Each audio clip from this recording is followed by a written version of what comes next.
はい、こんにちは。今回から物語の重要な人物たち、ゴッドハンドについて考察していこうと思います。とはいえ、彼らもドクロの騎士以上に謎の多いキャラクターですので、かなり妄想の部分も含まれてきます。今回はまず、天使長ボイドを中心に考察していきます。それでは行ってみましょう。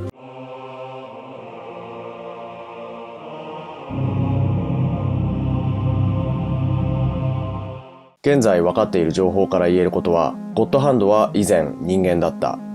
216年に一度、覇王の卵、シンクのベヘリットを持った者がなれる。現在のゴッドハンドは、ボイド、スラン、ユービック、コンラッド、フェムトである。各リオの遥か深淵に潜む何者かの意志の執行者である。確定しているのはこのくらいですかね。これだけ重要な役回りで、確定情報がこれだけというのが憎いですね。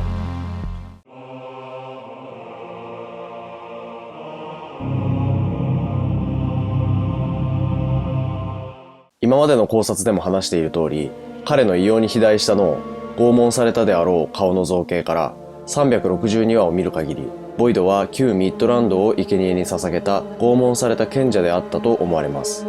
それ以外にヒントになるようなものがないかと思って、今回いろいろ調べてみたんですが、彼指が6本あるんですよね。今まで気がつきませんでした。さらにボイド転生の職では、辺り一面無数の触手に覆われています。この指が6本あるということと、触のフィールドが触手に覆われているということに何か意味が隠されているような気がします。ゴッドハンドの造形と転生の際の触の環境デザインは人間だった頃の業によって決まると思われます。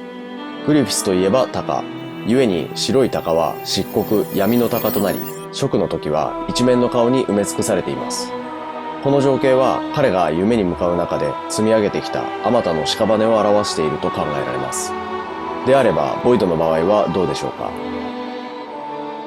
指が6本あるということから、直接的に思い出せるのは多死症です。単純に指が多く生えてしまう奇形のことですね。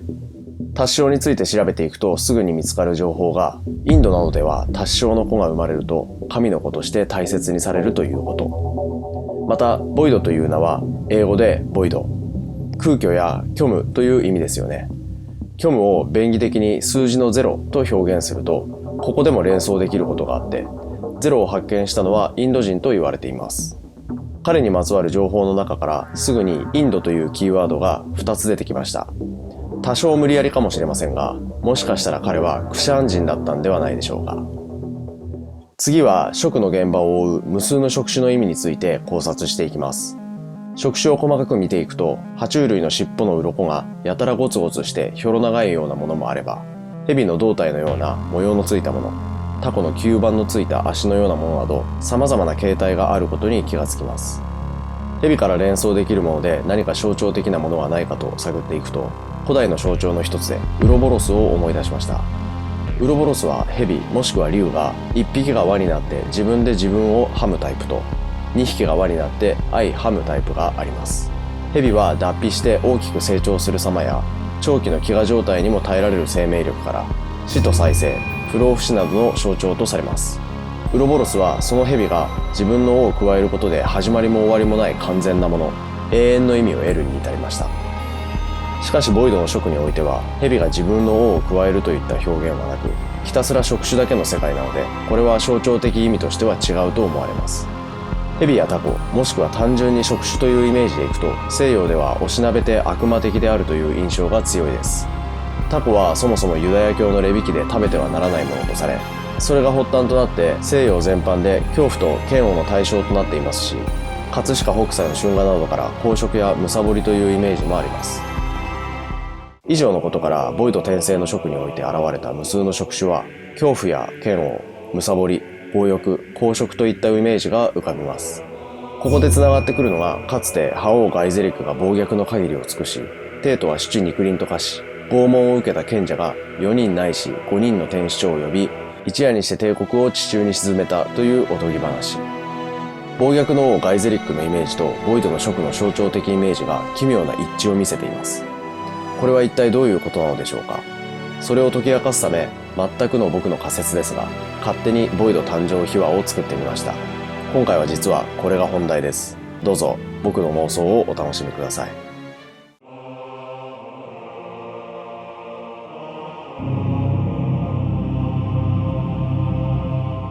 約1000年前、一代にして大陸全土を制圧したガイゼリックは大帝国を築き、その国の基礎を固めた後、後継を国に任せ、姿をくらましてしまいました。それから約100年ほど経って、帝国ミッドランド領クシャンの地に6本指の赤子が生まれました。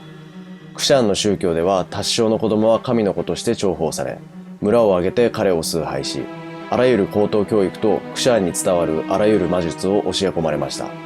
青年になった彼は帝国の首都であるミッドランドへ赴き、そこでもミッドランドの高等教育を受け、さらにその土地にも独特な魔術があることを知り、密かに魔術研究にものめり込んでいきました。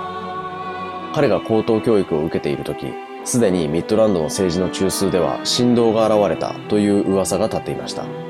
彼は魔術師であるという一面を隠してミッドランド帝国に仕官します。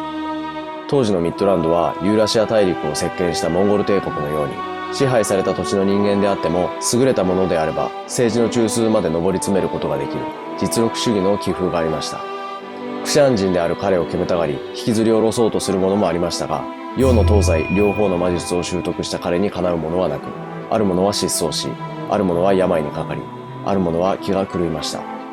誰もそれが彼の仕業だと疑う者はありませんでした。それほどまでに彼は城の中ではクシャン人である自分を謙虚に演じ、自分の目的を達成する機会を虎視眈々と伺っていたのでした。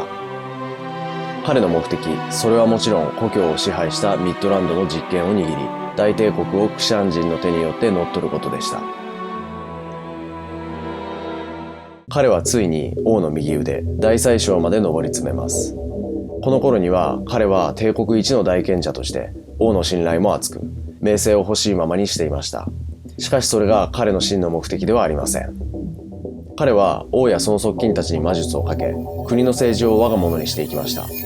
魔術をかけられた王は次々とバカバカしい政策を打ち出し、貴族たちには当人の限りを尽くさせ、毎晩七肉林の乱痴気騒ぎ。反対に民衆からは重税を取り立て、飢えて死ぬ人が出始めています。反抗する者は容赦なく粛清されました。民衆の怒りは頂点に達しようとしていました。一方彼は政治の中枢でたった一人政権批判をし、王に疎まれているふりをしていました。その演出のためわざわざ自分の顔に自ら拷問の跡まで施しました。王を批判し拷問までされた彼の顔を見た民衆たちは、彼こそが王にふさわしいと王権を倒すための革命をしようとしています。陰ではクーデターを画策しながら、表では民衆のヒーローになるため彼は策謀を重ねました。民衆が蜂起を起こす前夜、ミッドランドに謎の人物が現れます。その男は黒いドクロの甲冑を着ていました。妖精と幾名家の魔術師を引き連れて。その騎士は覇王ガイゼリックその人でした。100年以上前、突如姿をくらました彼は、何の理由かはわかりませんが、時間の流れ方の異なる妖精塔にて逗留していたようなのです。まさか覇王ガイゼリックが戻ってくるとは思わない彼は気にも留めませんでしたが、妖精と魔術師の知恵を借りることができるガイゼリックはすぐに彼の正体を見破っていました。彼を追い詰めようとするガイゼリックでしたが、彼はこの状況を巧みに使い、ガイゼリックたちが王に対して反乱を起こそうとしていると吹き込み、ここにガイゼリック、妖精、魔術師、民衆たち対ミッドランド帝国軍の構図が出来上がります。古巣であるミッドランド帝国を相手にガイゼリックは戦いにくそうにしますが、それでも魔術師を擁する彼にとって軍隊などは相手になりません。難なく彼のところまでたどり着き、洋の東西の魔術に精通した彼に苦戦を強いられながらも撃破します。太陽が昇り始め、不気味な闇が忍び寄っていました。とどめを刺そうとすると、崩れ落ちる彼の胸元が震えていることに気がつきます。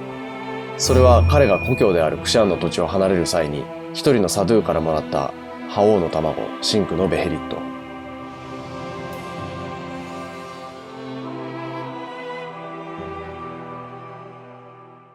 ということで、仮説ボイド誕生秘話でした。